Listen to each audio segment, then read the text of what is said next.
اپنی مرضی کوئی نہیں ہوتی. اپنی مرضی ادو ہوتی جدو بندہ خود مختار ہوتا ہے. خود مختار بندہ کدو ہوتا ہے؟ خود مختار کدو ہوتا پتا کسی نے؟ جدو ان کی موت آ جاتی. جدو ان کی خاتمہ بالخیر ہوگا تو اس کے بعد کی ہو گیا؟ خود مختار ہو گیا. کی ہو گیا؟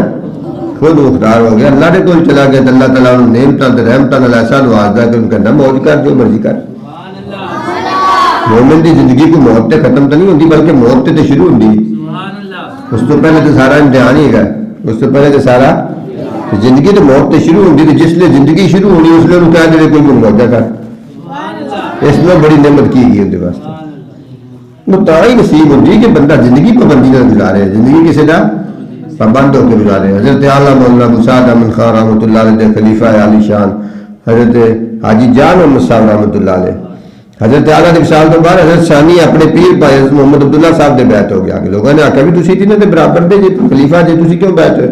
انہوں نے کہا یہ بزرگ نے زیادہ ہے عالم نے بڑے انہاں کول بڑے برکات نے تو میں مزید فیض حاصل کرنا سے انہاں کول بیعت ہوئے. چلو جی لوگ چپ ہو گئے. جس لیے انہوں نے وصال آیا اس کے بعد خواجہ خان محمد صاحب کو لا کے بیعت ہو گئی.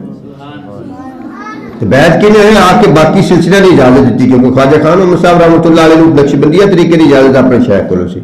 باقی طریقے کی نہیں سی. حضرت حاجی جان تو بڑے حضرت کو سارے طریقے کی اجازت سی. باقی طریقوں کی 70 طریقوں کی اجازت دیتی آ کے. جس لیے انہوں نے خلافت اجازت دے دیتی تو اس بعد کیا میرے بیعت کر لو. انہوں نے کہا حضرت تسی سارے بزرگ جے سارے بزرگاں دے بزرگ جے سانوں تے ضرورت نہیں تو ہم تے ضرورت نہیں بیعت ہوندی. تسی نے کہا جی میں کرنی چاہنا میرا شوق ہے تو تسی میرے کہن تے منو میری گل تے مینوں کرو.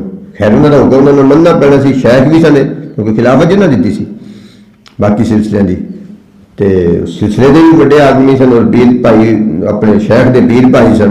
اعلیٰ حضرت دے جلیل القدر خلیفہ سن. من لی گل بیعت کر لے. لوگوں نے پھر مڑے جڑے پنڈ دے لوگ چند واگڑ سرگانے دے مشہور و معروف لوگ نے زمیندار لوگ نے بگڑے انہوں نے جناب کی کہا کہ تسی یہ کہڑا کام کیتا جا کے بھی بچے دی بیعت کر لی. حضرت اعلیٰ دے تسی خلیفہ جے تو حضرت ثانی دے خلیفے دی بیعت کر لی. انہوں نے کہا انہوں نے فرمایا میں اس عمر چ بھی اپنے آپ کو آزاد نہیں کرنا چاہتا. اپنے نفس کو آزاد نہیں چھڑنا چاہتا کہ میں ہوں اس ویلے سارا تو بڑا میرے تو بڑا اس لیے کوئی نہیں ہے. مینوں پتا ہوگا نا کہ میرا شیخ ہے میرے تو بڑا میں بڑا نہیں ہے. یہ آزادی کا زمانہ نہیں ہے دنیا. یہ پابندی کا زمانہ ہے. اصلاح اور تربیت کا زمانہ ہے.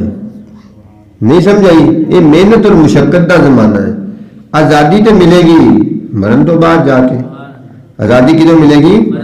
مرن تو بعد جا کے. دنیا دے وچ بھی عزت بنانی ہے تو آخرت دے وچ بھی عزت بنانی. عزت دار بن کے رہنا. بے عزتہ بن کے رہنے کی ضرورت ہے. جہاں بندہ بے عزتہ بن کے زندگی گزارتا ہے وہ انسان ہے. کوئی کام کرے نا کوئی چاہیے کا کام کرے. پڑھتا ہے تو تعلیم مکمل کرے دینی بھی دنیاوی بھی تو نال اللہ کے رستے دے وچ جہاد کرے. کی جہاد ہے؟ اپنے نفس نو مارے اور اپنے مشائخ دے حکم کے مطابق ذکر اذکار کرے اور اپنے نفس نو قابو چ رکھے. ان کی تربیت اور اصلاح کرے اور انسان بننے کی کوشش کرے. تبارك الذي نزل الفرقان على عبده ليكون للعالمين نذيرا.